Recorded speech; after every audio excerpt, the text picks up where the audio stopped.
Anyway, we're gonna just give her a little face frame action here. We got a brand new mannequin head that's just got a fresh little highlight, but no cut. So we're just gonna kind of go through and do her some face frame. I'm gonna use the razor here, my favorite little tool, the feather plie razor, and you can keep an eye out for a fancy version of it coming out in the summer. But really, my favorite way to approach face framing is just to keep it as simple as possible.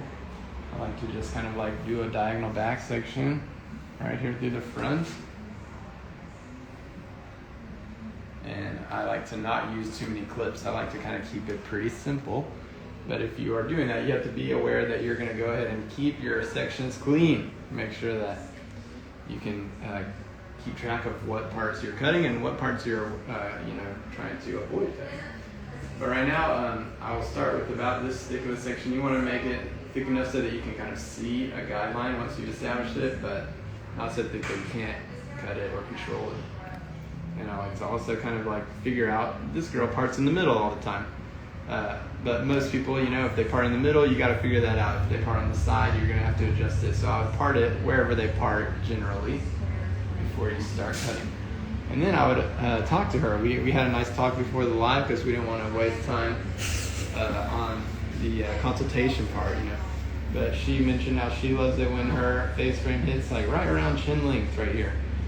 So instead of like holding it down here and cutting it at chin length, which would mean that it would shrink up to like more like cheekbone length, we need to kind of like put it where it's going to live, and then understand that like around this long is where we need to cut it in order for it to like live at chin length. Okay, so just kind of get that figured out in the beginning, and I like to start right at the top, set it in where it's going to be, and then I can leave my fingers there and I will know where to start cutting.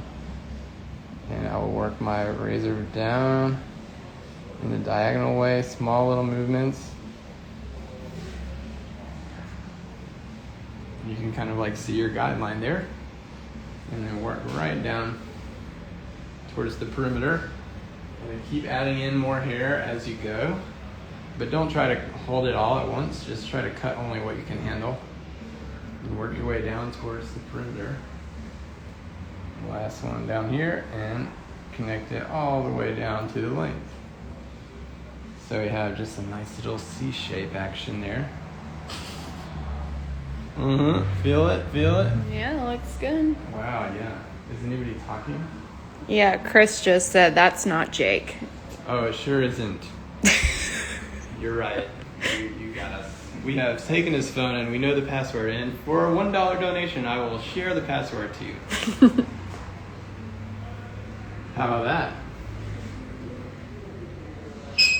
Is that worth the donation or no? We got 2 so far. Oh, wow, okay. I'll DM you Jake's password as soon as this is over.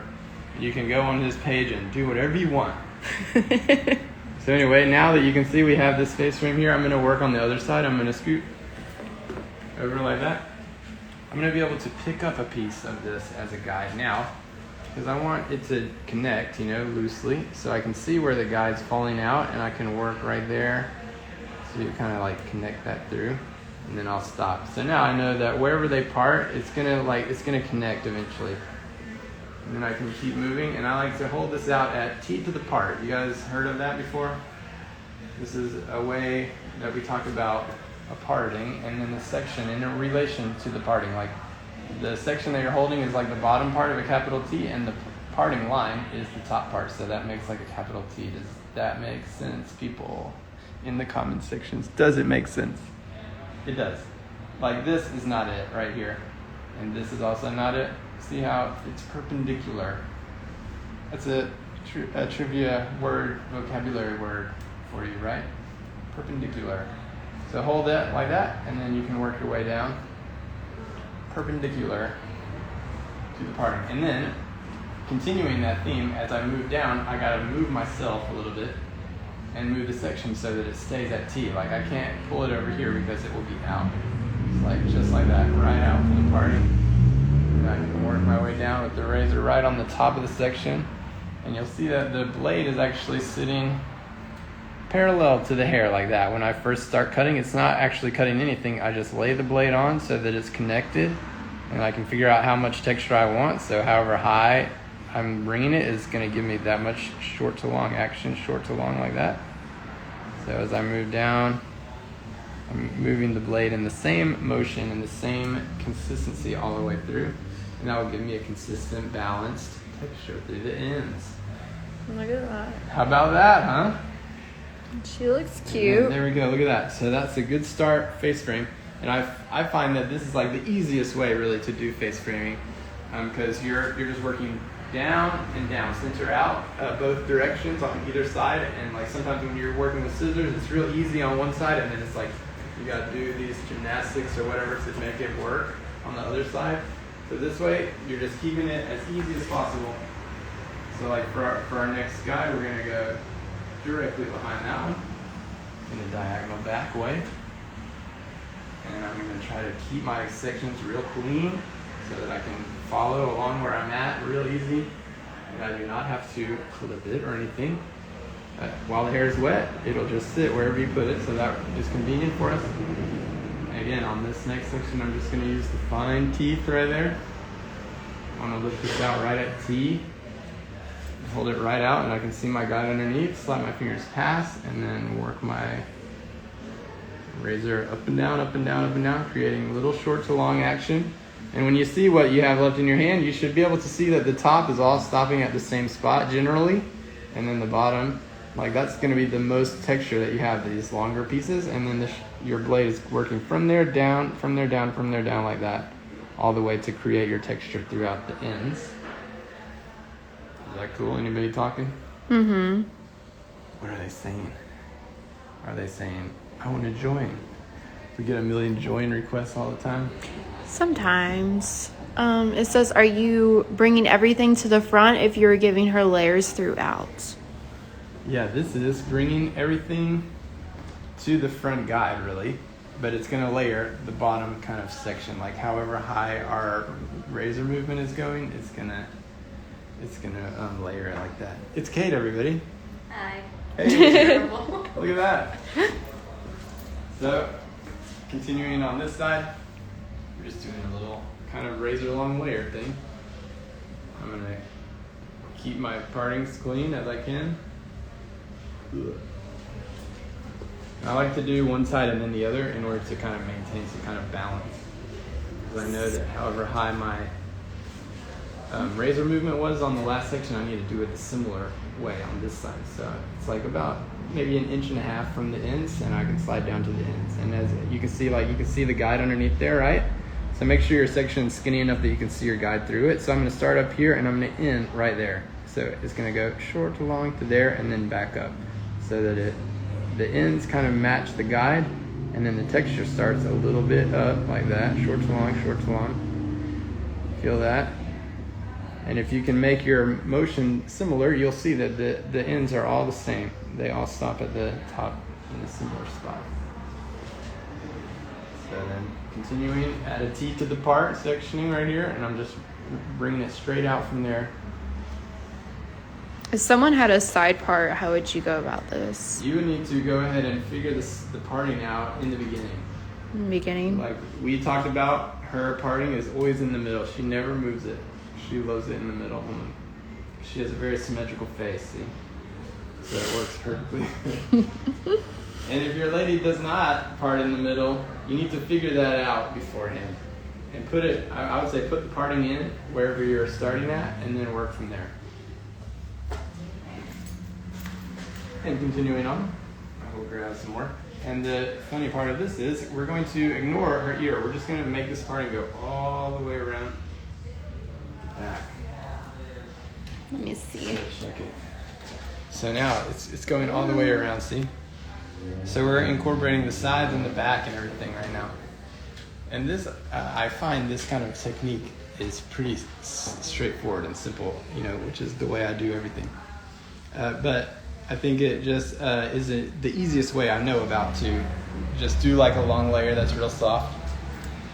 So this is going to continue like layering the hair throughout, and it's really good on people with like big curly hair that gets real triangle-y on the bottom, because it kind of layers it in the bottom kind of section right here and keeps it skinny at the last kind of third.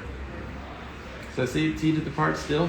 I'm putting myself right in the middle of that, combing it out. There's the guide underneath. Slide your fingers past. And the blade is moving at a similar pace again. And then I gotta scoop myself a little bit. And then slide right out here.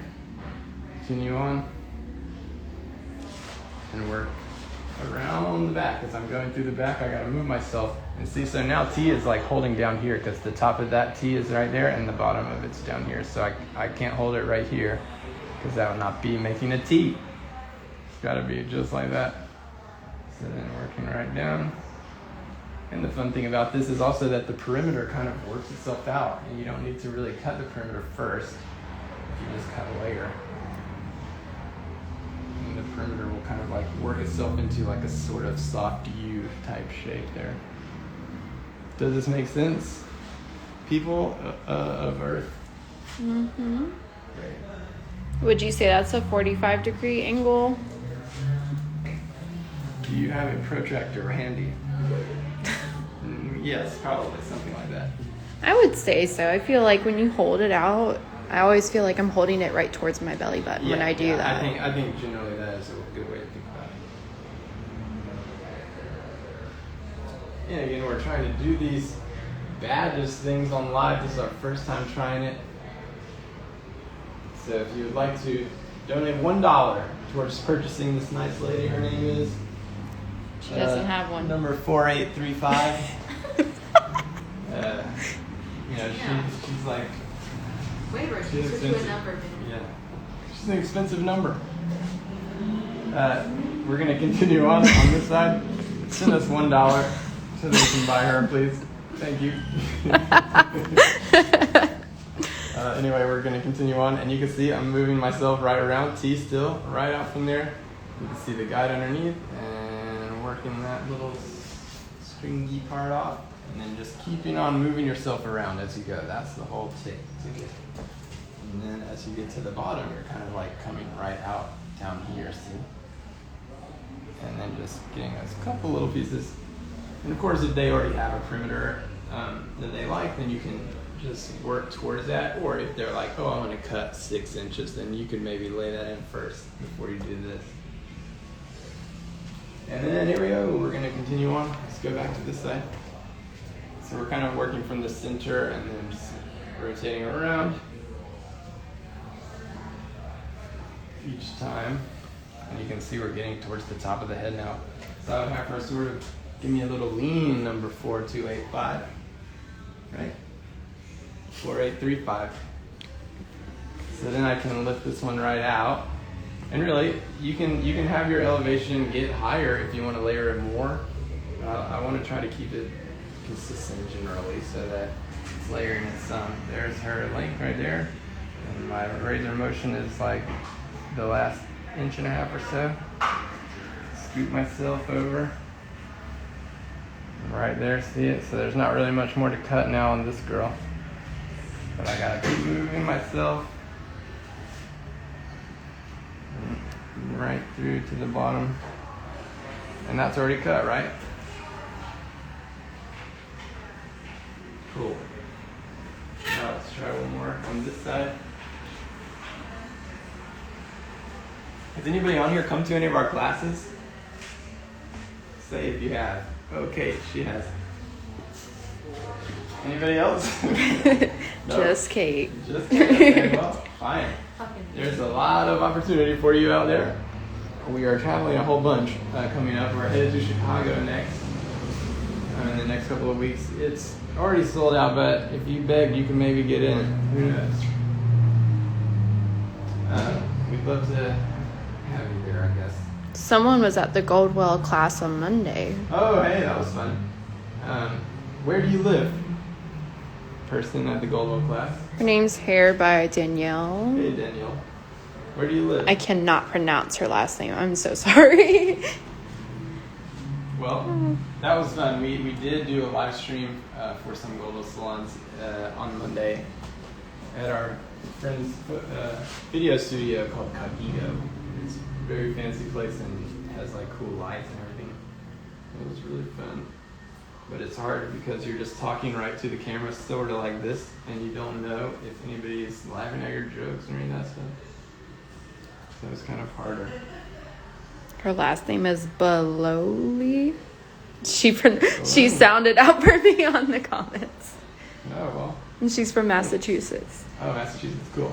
Yeah, I feel like we've done a couple for us in kind of northeast. Woo! She's loud. Great. Well, thanks for coming back again, Danielle. We'd love to come to Massachusetts at some time in our lives. What's the situation like that? Are people doing live events in Massachusetts? We will accept your answer. For $1. For $1. For $1. We could do this like.